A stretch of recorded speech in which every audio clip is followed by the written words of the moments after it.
All right. I don't really have an idea what's going to be going on today.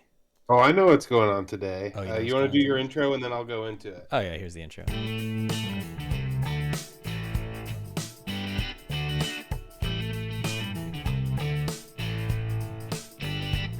Hello, hello, hello. Welcome, one and all, to Gimme Gimme the Ball, where we are three armchair GMs and we're here to talk about basketball. I was going to say, GM some things, but we're not actually controlling any teams. I mean, I guess we have a fantasy thing going on, but do we really? I am one of your hosts, Tyler. As always, I've got Adam Hello. and Brandon. Yo. Hey guys, Brandon teed us up. What do you want to about Yeah. today, Brandon, in the wonderful world of NBA? All right, guys. This is gonna start out as a group therapy session Okay. focusing on a Victor Wembanyama. Uh, Ooh. honestly, I don't feel as depressed about Wemby as I do about Pop. So Okay. I thought Tyler was gonna come in with the rare pro thrombosis take there, but he well, didn't. that's what I meant. Like, I if you Actually, were I think thromboses are good. Yeah, thrombosis actually, are good.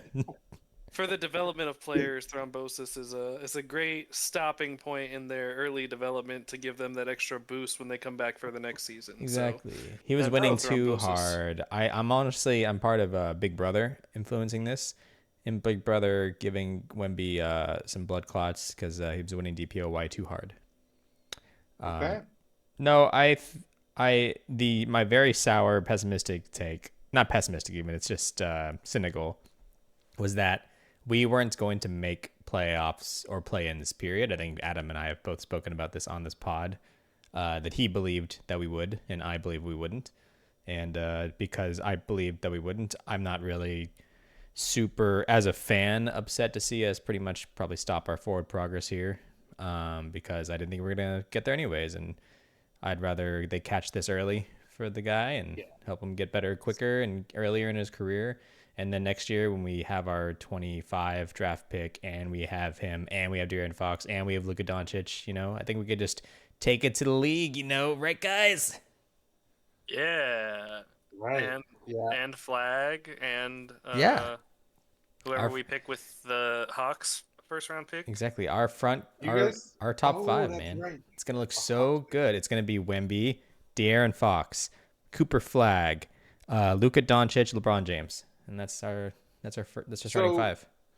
so if you guys are sort of managing this process here, and first of all, I just want to say I think it's deeply sad. I am glad he's getting the help he needs, and that hopefully this thing will be cleared up. I believe something like this happened with.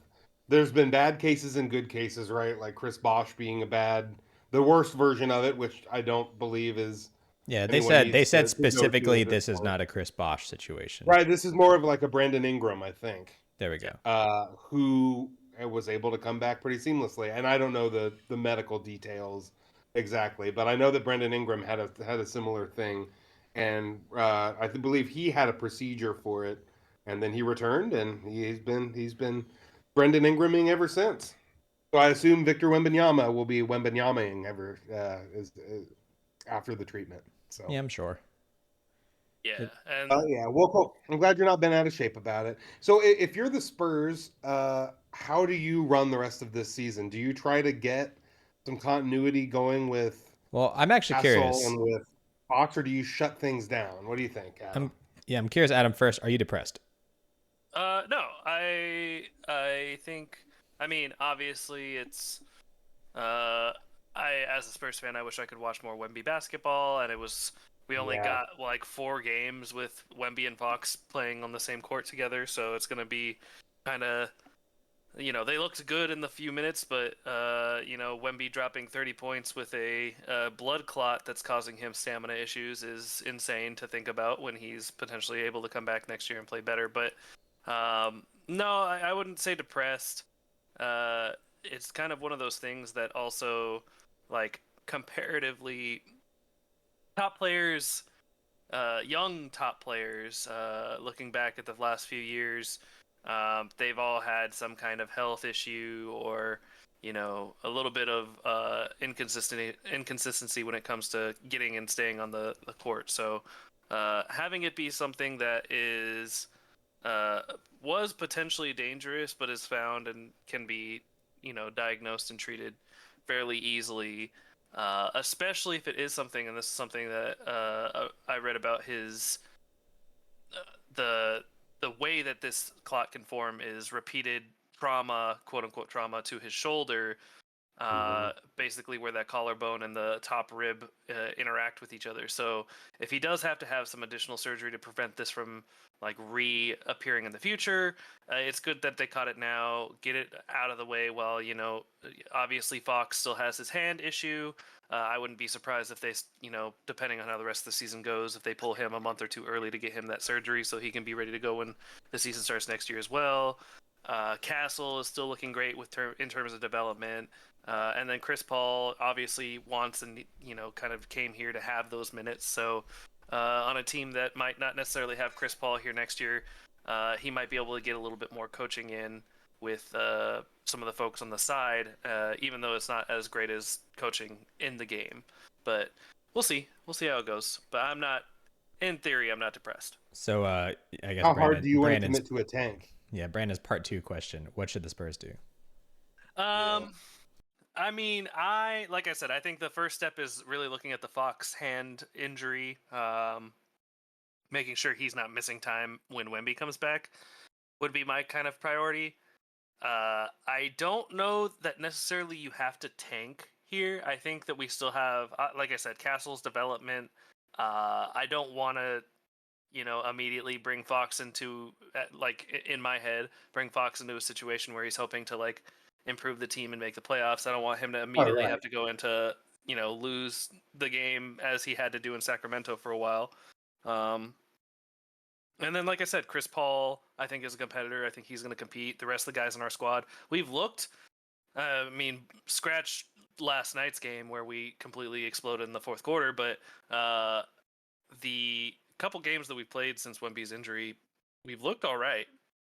We're not terribly, overpowered by some of these teams. So I wouldn't mind, especially if we're going to keep the few players that we have, Devin Vassell, Steph Castle, some of these other guys. Give them some more confidence. Give them some more reason to fight for those minutes if they think that they, might need a bigger contract somewhere. And if nothing else, make them show out this year so that we can get better trades for them in the future if they're not going to stay on the team.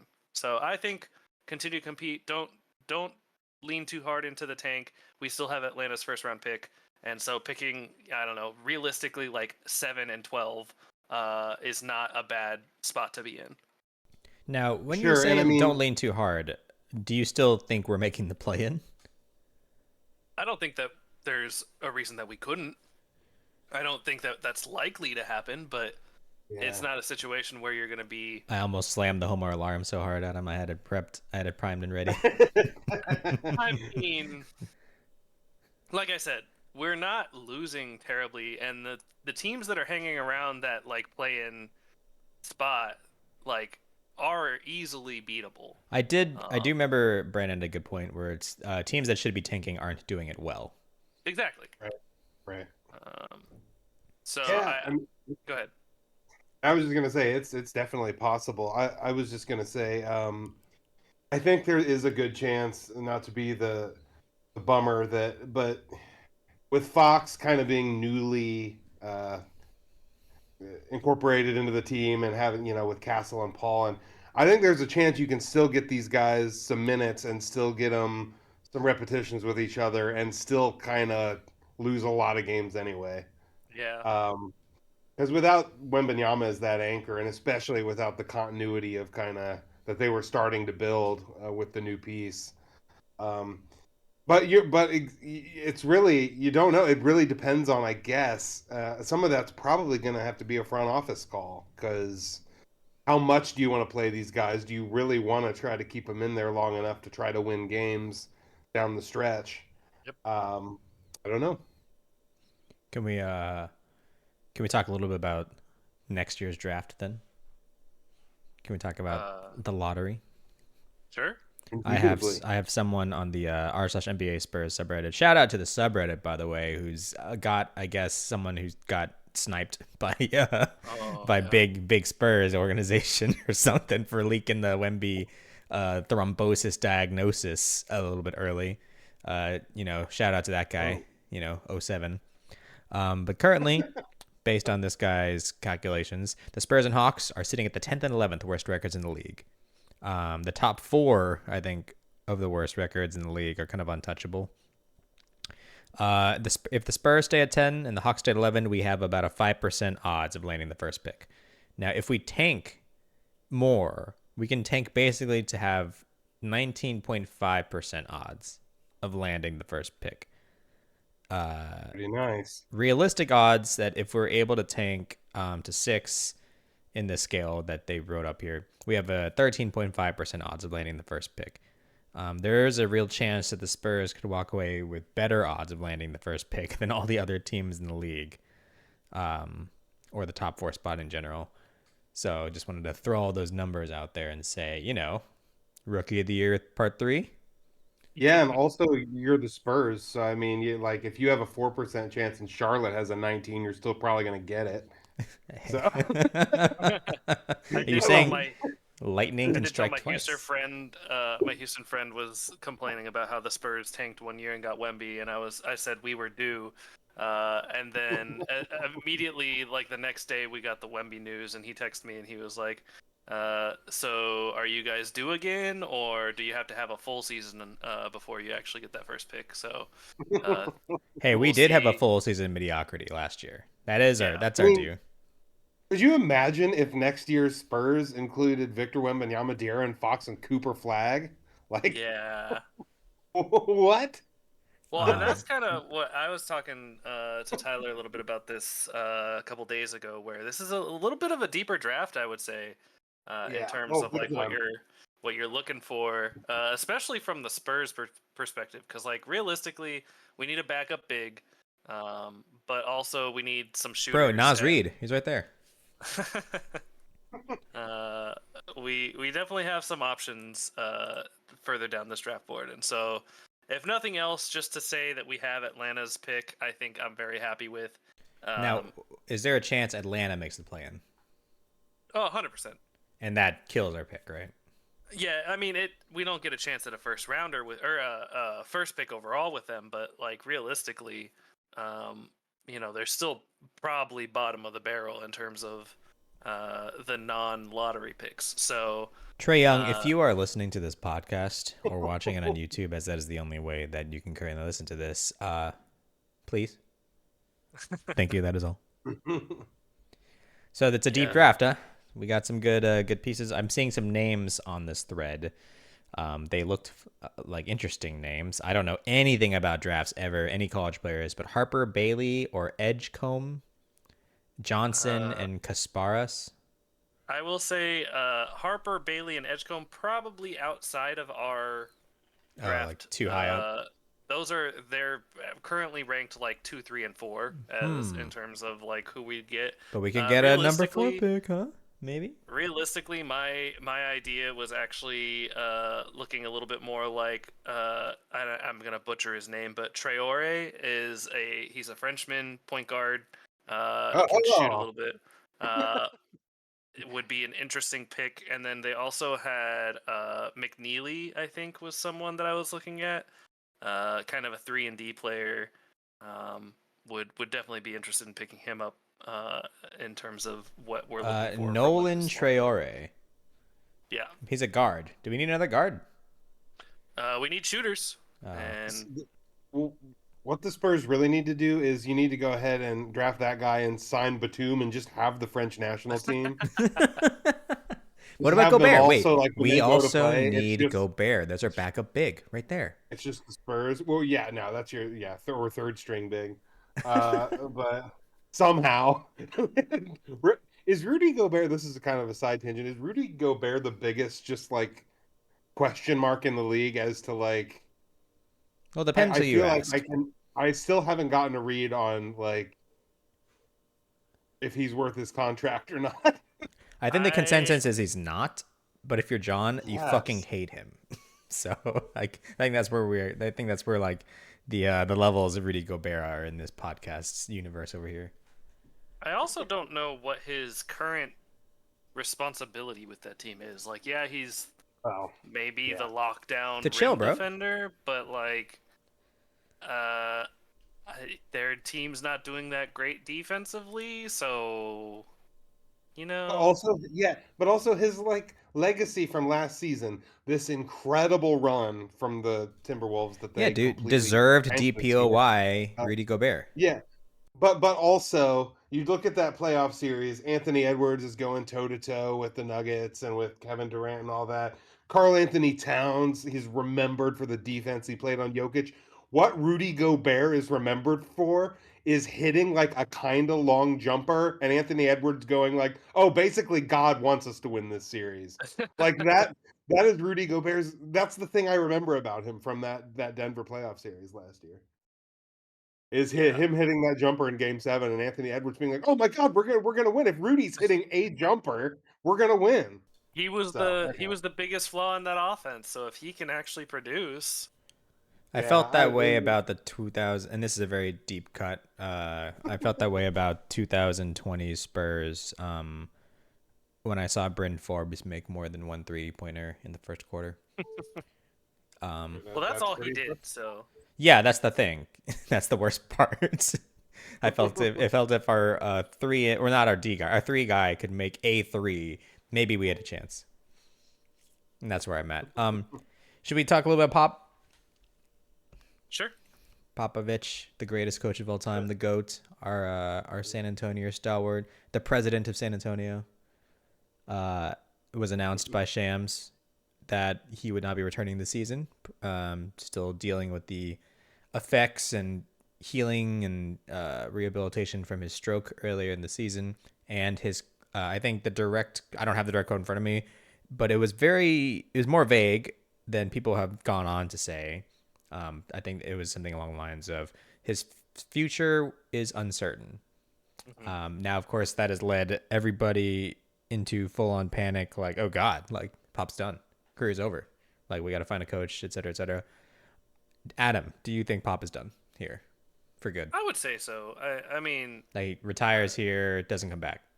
yeah, I think it's mainly more the fact that they said that his future is uncertain gives me more of a reason to believe that he'll find some kind of front office position if he continues to like be involved with the organization if he has that much He's not like traveling with the team on the weekly basis and going across the exactly. U.S. and dealing with that.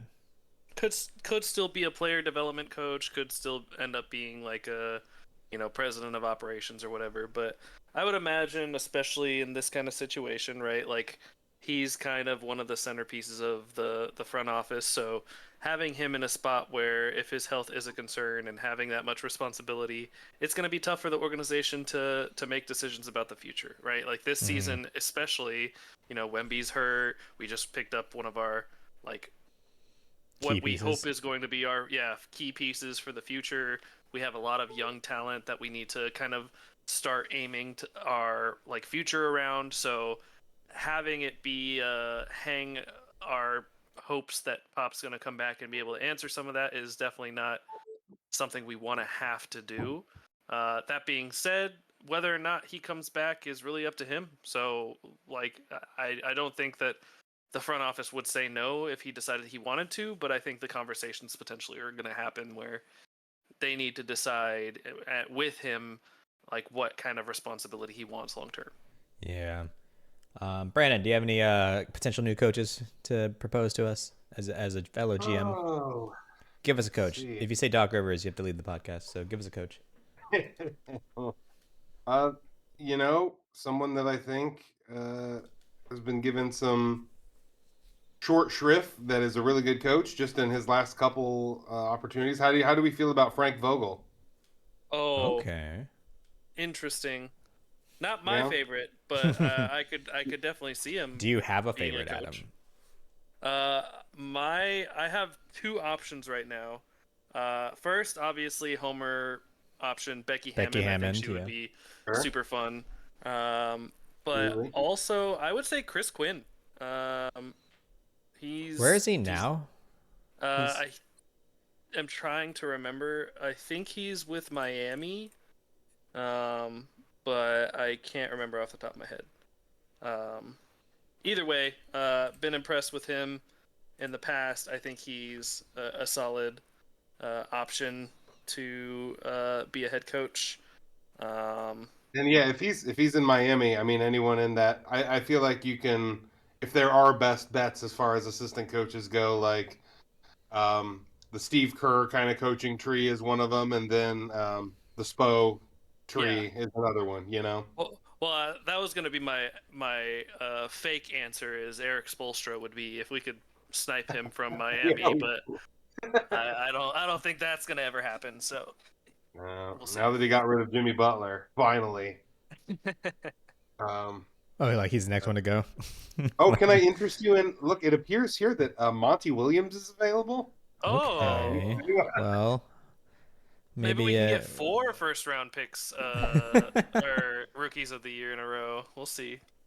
yeah, Monty dude. Williams, who I think was basically went to the games, and then that was the extent of what he did for the Pistons. Yep. Um, anyway, yeah, no, What there'll do you be think some about NBA. what do you think about Bud, Brandon? Uh,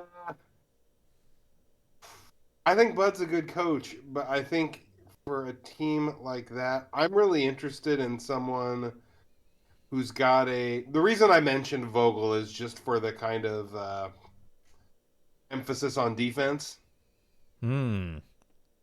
and so I'm really not sure. I'm really not sure about Bud. I feel like Bud is going to be in Phoenix, although this year has been pretty underwhelming. So I don't know. Adam, how do you feel about Bud? I think it'd be interesting as it's kind of the same. Uh, like it goes down the Pop coaching tree, seeing how Bud would come in, and he knows how Pop does things. He could probably slide in pretty easily. I will say I haven't been as impressed with his uh, rotations, Yeah, although especially as of late, being in Phoenix, you don't really have many rotations to speak of. It's kind yeah, of just play your 3 best guys and hope that they do enough. So, um, yeah, I wouldn't be upset, but I would definitely prefer, like I said, if we were gonna go the like someone that Pop has worked with in the past, I'd go with Becky Hammond. yeah. I think that would be an awesome move, and I think that she would, especially being that familiar with the organization. I feel like when you've had someone as long tenured as Pop, it makes a lot of sense to go from someone that has a history with the organization and kind of with his tenure there. Yeah. So that would make a lot of sense to me. The one thing, and this is where I still haven't confirmed, but I'm pretty sure her contract is not up for a while with the Aces. I Yeah, know that they could buy it out. It's one of the things, the unfortunate things about the situation is that the NBA yeah, just has way more money than the WNBA, so there's 100% a way that they could buy her out. But I almost feel like Becky's kind of one of those people that if she agrees to something like that, she's going to ride it out and finish her yeah. contract. So might just be a timing thing there, and might not ever get an answer to that kind of hypothetical, but there's a couple reasons why I don't think that's like actively something that could happen. Sure. Darvin Um. Ham, anybody? Darvin Ham? Hmm. Little ham I with your wanna prosciutto? I wanna read an Air Alamo, a Spurs, I guess, fan journalism site. I don't know. Cool. Says that the number one choice for them in the for a Spurs family head coach consideration, Mike Brown. Oh, He could, I forgot he got fired again. yeah. Number two, Becky. Number three, Will Hardy. I know Will did some good. I think they've got their hooks in him in Utah there. Yeah, I think they're really gonna let him ride it out. Yeah. Well, then it's Bud, and then it's James Borrego. I I think have heard Borrego coming around a little bit. and Borrego was, I think, the other finalist for the Cavs job. Yeah. Hmm. So he's been obviously. I think they made the right pick there, but given that he was, he's been looked at quite a bit. So Number 6 is Brett Brown, and then it's Mitch Johnson. So that's the top 7 list. Brett Brown. I mean, I don't know. You guys want Brett Brown? No, I'm okay. No. Yeah, that's fair. He is here to make the team fail as successfully as possible. Oh, Tank Commander. That is his main responsibility as a head coach, or not as a head coach, but as an assistant coach. Adam, would you have wanted I'm? I'm. Well, hold on. Prior to the allegations, and I don't even really know what happened with those, whether they were charged or dismissed or whatever. Mm-hmm. Yes, he seemed like he had a solid basketball mind. He was a successful Spurs alumni, all that kind of stuff. Post allegations, I prefer to not have to worry about. You don't have to worry about allegations. Coaching my team is potentially a not great person. So, okay, yeah. That being said, I'm not, like I said, I don't know all the details around that, but Houston's a tight ship right now. They're playing well. Like I said, he's got the basketball chops. If it's only about basketball, but Yeah. but like Pop always says, there are things bigger than basketball, and we should really remember to take that to heart in our basketball themed podcast where we're just talking about basketball. Well, Brandon, I appreciate you bringing to our attention this episode of Homer Corner. Oh, of course. No, we had to admit. Yeah. It's been a lot of sadness, not for all of us in the pod. One of us is experiencing just continued success and joy, and we're so happy. Yeah. We're so happy for the Cleveland Cavaliers. We're so happy. What a time for me right now, right? Cleveland Cavaliers, I mean, just looking incredible. LeBron gets Luka as his partner. I saw a stupid NBA. Yeah, the Lakers trip over their own shoe and land Luka Doncic, and now we've got Luka Doncic and LeBron James on the same team. I saw an r/NBA thread that says, I think it was talking about the game thread for the actual Cleveland game, where they said Cleveland ends the game with every single player on the team scoring in double digits or something like that. Yeah, and it just made my blood boil. It made my blood boil to see such teamwork and camaraderie. So did you guys catch the Sunday game against Denver? I did not. Okay. Adam, did you watch it? Yes. Yes, I certainly did. What I'd say about that is I this isn't something that you expect to happen like again and again and again, but I was very impressed by the way the defense handled Jokic. It was not really a close game. Nope. And I think JJ is figuring some things out with this defense, even as it looks now. Would that hold up against Denver in a 7-game playoff series?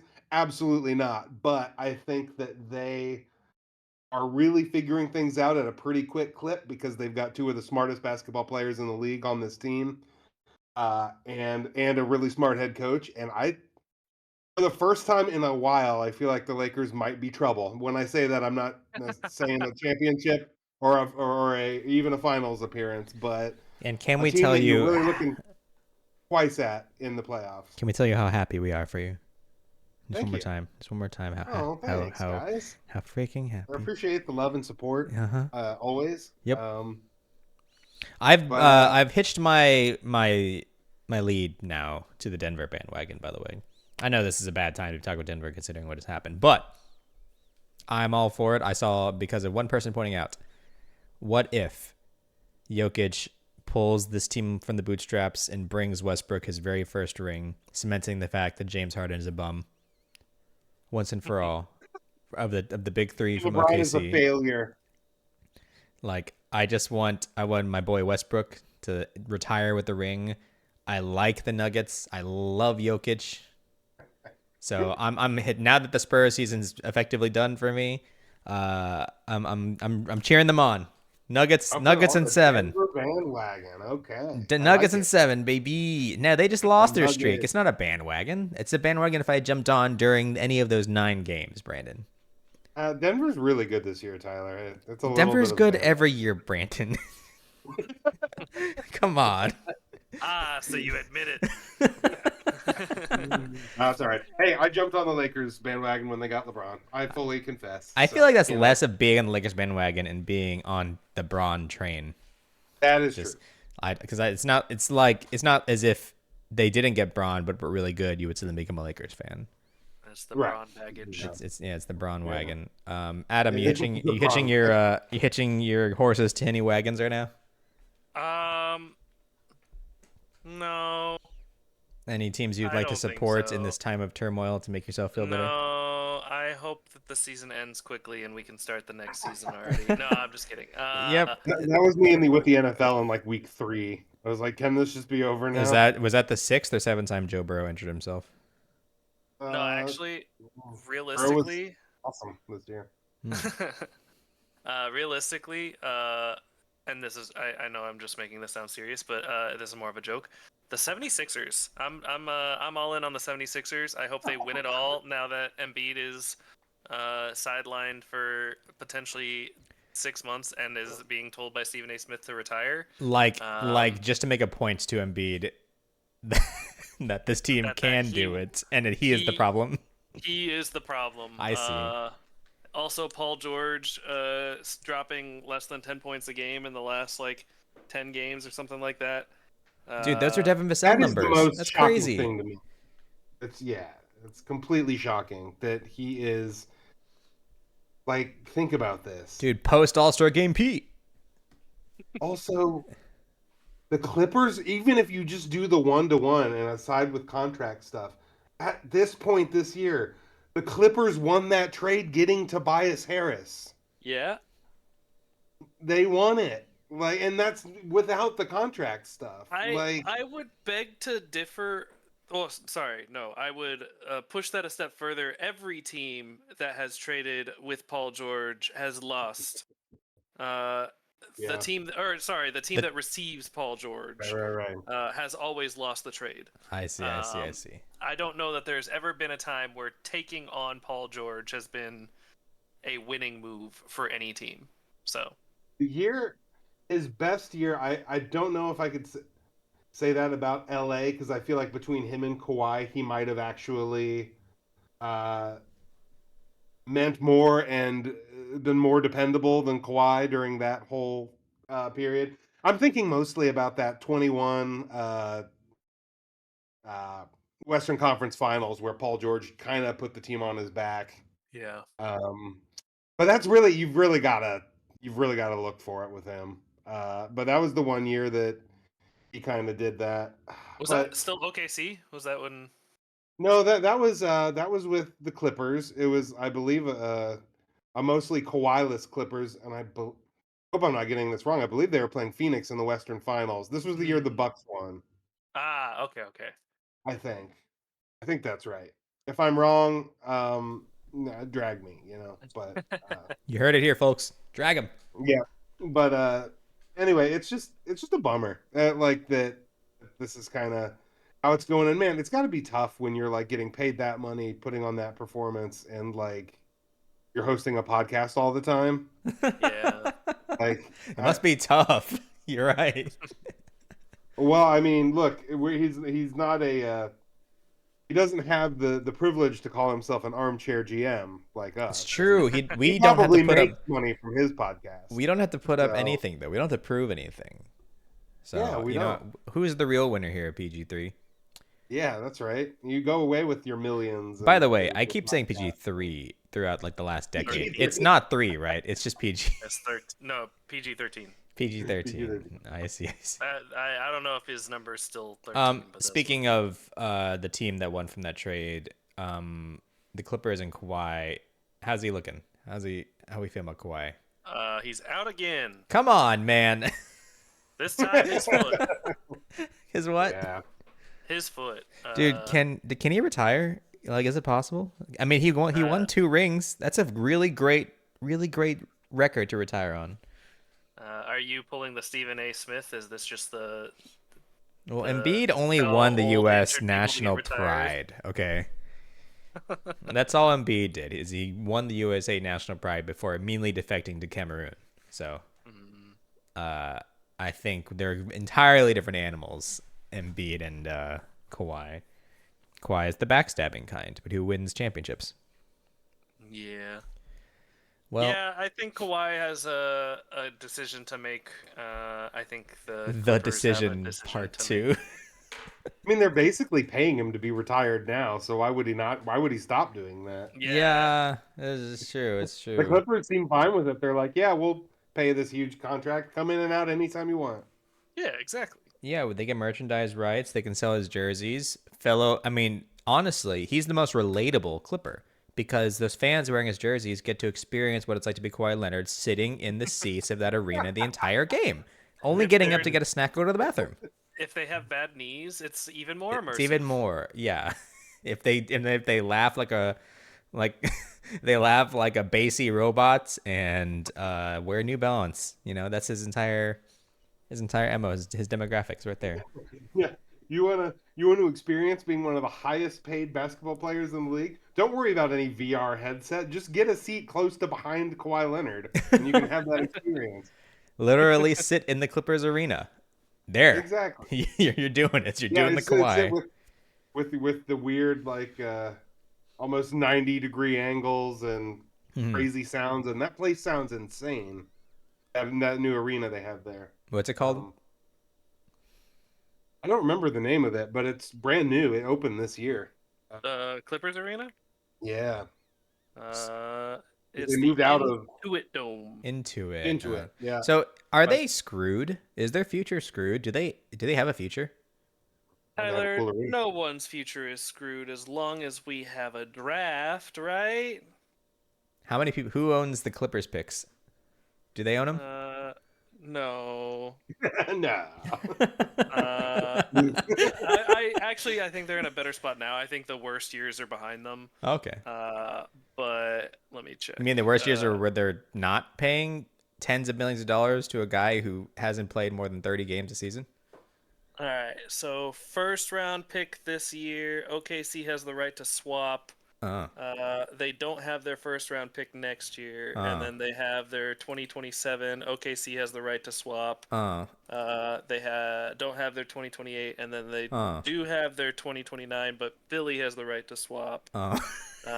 So their first unconditional draft pick in the first round is in 2030. Dude, that's like Moon Man years, man. That's not even a real year. Yeah. Dude, in but 2030, I'm going to be think of drinking moon juice with President Jonathan Taylor Thomas. Think of it this way, though. If Philly is still bad in 2029, they're not going to want to swap. So it was a win the whole time. Also, I see. now you just get to, I kind of like, in some ways, I kind of like it. It really speaks to like an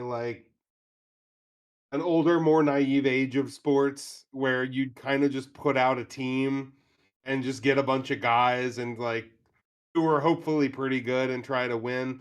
I don't know, it sounds like something a baseball team in like the mid '80s would do, where it's just kind of like, yeah, well, we've got James Harden and we've got Zubats and Kawhi Leonard plays sometimes, but we're kind of good, but not good enough to go anywhere. And like, I don't know, I kind of enjoy it because it feels like teams are either like in this highly critical window, or they're tanking to all hell, or they're the Clippers and like the Bulls.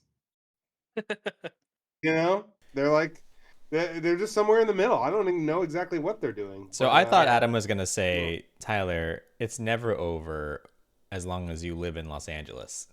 As long as your team, you're an LA-based team. Well, apparently it's never over as long as you know a GM that is willing to give up a franchise player. But that's not everybody. It's true. Yeah. It's only one of the LA GMs. Who did that? Who did that? I don't know. Worst trade of all time. Worst trade of all time. Who knows? Hey, maybe wouldn't it be hilarious if all the bigs came back and the Mavs just like swept through everyone in the playoffs, and like Nico was right and they were like, it was all about defense the whole time. Yeah, I was about to say carried through the streets of Dallas, but he's probably scared that's going to happen for a different reason. Yeah, a little bit. Yeah, with all the the angry mobs outside of the stadium lately. Um, but yeah, who knows? Maybe Nico's maybe it's gonna go right for him. Well, I'm sure that's what the I fans of tried. Dallas are thinking. Well, their new franchise, well, I don't know if franchise is the right. The new star player is sitting on the bench with a busted ass leg. I'm sure. Oh, is that your medical diagnosis? Yes, he's A doctor. busted ass He's got a leg. busted leg, doc. Ah. Oh gosh. Well, congrats again to the teams that aren't screwed in the future. Um, it's kind of Hey, and San funny. Antonio's one of them. Yeah, So it's kind of funny listen, how all our teams are in good shape. it's kind of Yeah. shaken out in a way where like some teams are just really just done for a long time. It's It wild. it makes you realize how, and this is where expansion's going to be very interesting. Uh, it makes you realize how short-lived, uh, Superstar. not superstars, but like systems are within the Oh, NBA. You have coaches and GMs who are basically like, if I don't completely blow things up this year, there's not going to be a next year for me. So Right. you have these insane, I'm going to give you my entire house for the one player that I think can push us over the edge, because they know they're not going to be the ones that have to answer in 5, 6 years when that first round pick actually means something. dude, we have a Um, freaking 2032 like pick being traded. Was that it or 2031? yeah, I think we were joking about that. They're in seventh grade right now. The Someone's 12-year-olds currently, getting traded right now. yeah. So, That sounds uh, really bad out of context, but it's only slightly less bad with context. So, yeah, it just the franchises that get it. The franchises that don't might never get it, and cough, that's like Hawks, the cough. most. Yeah, that's the saddest part. Is there's oddly enough, you see stuff like OKC, like that's you see the right way to do it. You see teams like I would even put like oddly enough Memphis is in there in my brain. They've always kind of hung around. They got a quote unquote lucky with a few picks, back in the early 2000s, but they've built teams and like grown their team through the draft. Yeah, I mean, Ja was Um, a draft pick, number 2 pick yeah, in his draft. but even like JJJ and like they picked up Zach Edey, who everyone Wait, thought was a risk this did they year. draft JJJ?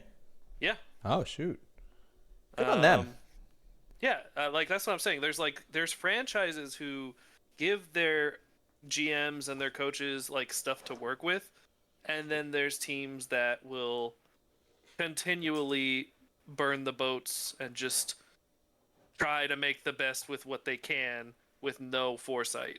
Uh, Well, and you look at it like look at a team like Cleveland. I mean, it was a combination of the two. They took some swings, but they weren't swings that would have completely put them underwater, right? I mean, like they Garland came up with them, Mobley came up with them. They were able to get Jared Allen in a steal with Brooklyn several years back, yeah. and then their swing is Donovan Mitchell, and at least at this point, it's working out.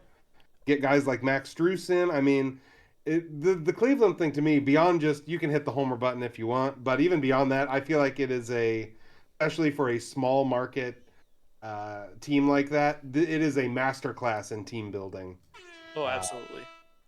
and so, I do um, think I feel, I guess, spoiled or taken for granted that like RC Buford for the Spurs org was really great at not make. I mean, Adam was complaining to me this weekend, and for rightly so. We're a boring org. We don't do anything. We don't do anything ever, never anything.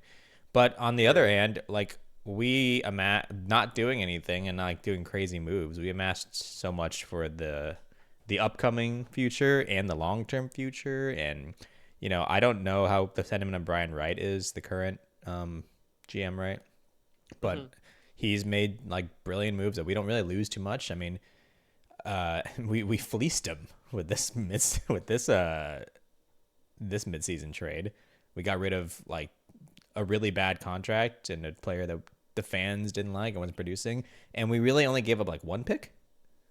So much fleecing happening this year. There's a lot of fleecing, bro. A lot of It fleecing. was so crazy the way the Mavs fleeced the Lakers. I mean, getting Anthony Davis and only having to give up Luca. That It's was crazy. Like they didn't even Getting get three greedy. quarters of Anthony Davis for Luka Doncic. It's true. It's true. He's missing a yeah. leg. Well, Yeah.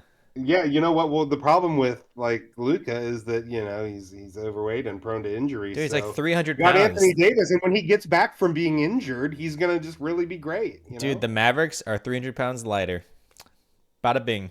I'm right. 350 pounds lighter. Although I just think this could end up not being the case. I don't know, but the vibes I get from the social media posts of people like LeBron and stuff, I really do think Luca has taken all of this extremely personally. Yes. And he is going to torture the Mavericks for the next 10 years. Yeah, it's tomorrow, right? What was that? Yes. Tomorrow. Yes, it is. Tomorrow's the game. I don't think I won't be able to watch it, but I will be paying attention on social media. There you go. I'm very curious on if Luka goes like sicko mode, drops 55. Yeah, who knows? And the spits in Mark Cuban's face. Perfect matchup for the Lakers because literally no bigs are healthy for the Mavs. So Yep. Yeah, I don't know if Bren, you paid attention to the Mavs injury report in a couple weeks after the trade, but they're actually cursed, no?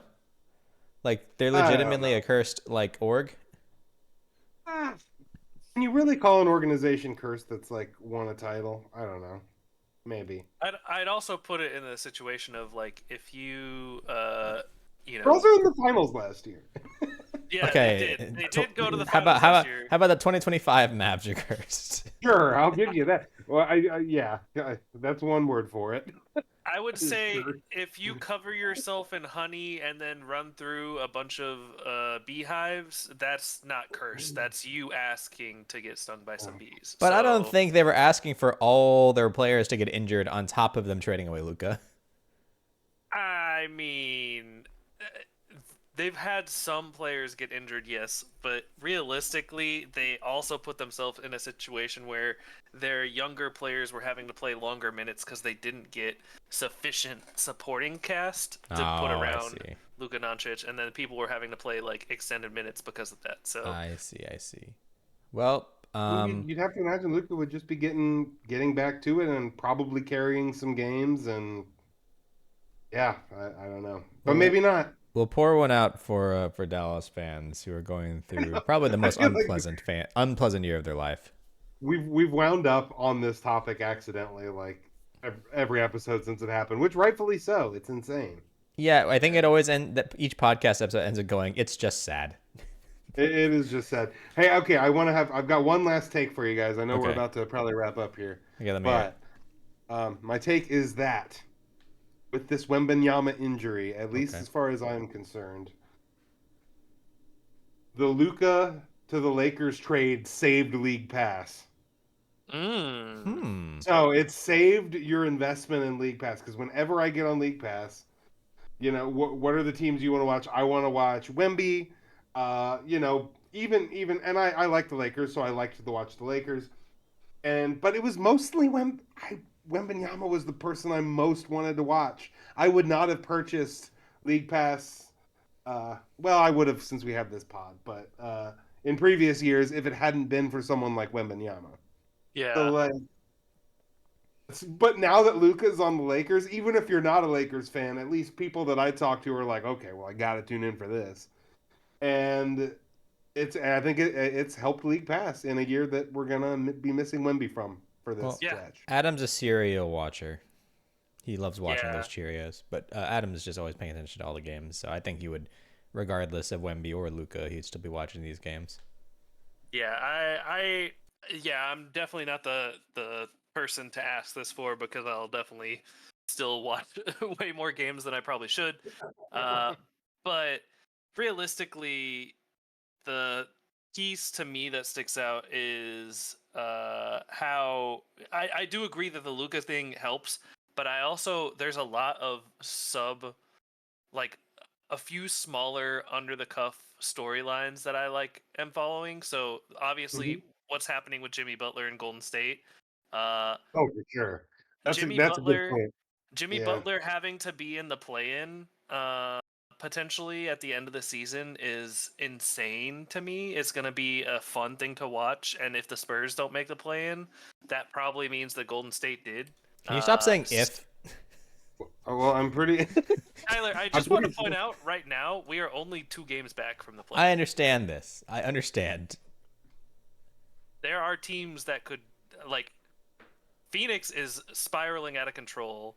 Sacramento is not great, and then Golden State is the other team. So like it's pretty much Sacramento, Golden State, or the Spurs are those last 3 spots. I think your Unless you emotions think are that clouding you, Portland's young basketball. Padawan.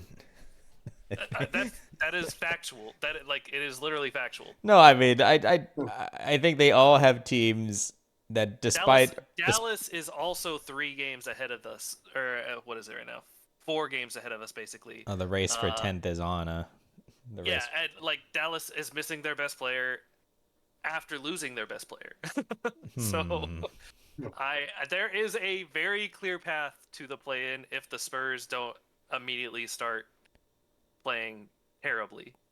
And this we should bring up this Golden State team. I feel like I've got to see it with some consistency for a while, but Yeah, it could be trouble. I mean, Jimmy, you've got a team with championship pedigree between Draymond and Steph and Kerr, and then you've got Jimmy Butler, who a couple years ago was 0-1 in the play-in and made the finals.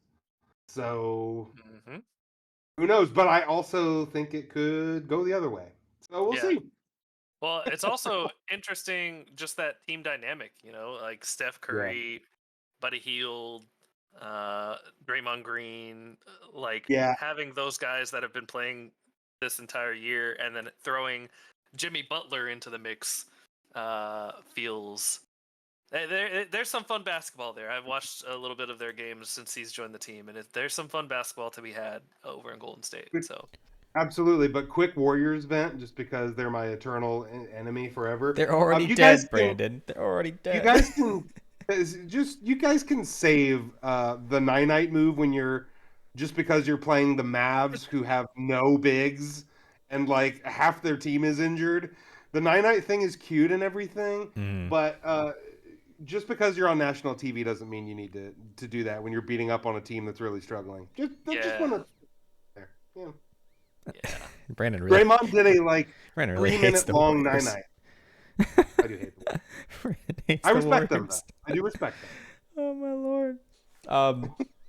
Can I give you all a quick Zion update? That he's the lightest he's ever been. Yeah, What did you Zion have Watch for dinner? 2025. Zion is weighing it at 264 pounds, 4 pounds lighter than the supposed weight of Luka Doncic. It's the lightest he's weighed since the team drafted him in 2019, guys. Maybe 2026 is the year of Zion. 6 years past when we thought the year of Zion would be, but He played really well against us last night. Well, I mean, that's just his Or thing. whatever. He just really hates the silver and black, and that's okay. I'm happy for Zion that he is very close in proximity to weight wise to Luca. Can he go ahead and get a 27, 9, and 8 in his next game? Because then I'll be really pumped about it if he starts putting up those kind of numbers. Well, I'm sure all of New Orleans would be, buddy. I'm sure I know. Actually, more rebounds. He could get some more rebounds. he can do all of it. It's true. He could I do feel like all even of when the he's stats. healthy, he averages like 8 rebounds, and it's like, dude, just get in the double digits, bro. You're like 10 feet tall. Anyway. Yeah, I if I'm thinking about cursed fan bases, I think of current day Mavericks. I think of Pelicans over the last 5 years. Sure. I think That of makes sense. anyone who's a fan of Detroit ever after the 80s. I mean, Cade Cunningham just had like A a 38-point game? 38-point game, and it was almost very close to a quadruple double. A few points here and there. Well, yeah, I think he was missing rebounds. No, I think he had like 7 rebounds. I might be wrong though. He said, yeah, 7 is not a double. I mean, but no, what I'm saying is like it's very close. Okay. 35, 5, and 5 is still an amazing stat line. Yeah. Definitely. Detroit will be, I think, annoying for whoever plays them in the East. I don't necessarily think they're going to win, but they're going to beat up whatever team they play, and it's just going to be a real pain in the ass. And it's probably going to be the Knicks It looks like the way things are kind of shaken out, but who knows? That could still change. Yeah. That being said, I don't know if that team wins in the playoffs. I'm still. No. I think I said this in one of our early podcasts, or maybe it was before we started recording them. But I think New York's got a lot of questions to answer around how that team really functions when it comes to a 7-game series. Yeah, I and it's funny that 0-7 against the other top teams in the league. yeah. Yeah, I Yeah. mean that's trouble. And you could. I don't.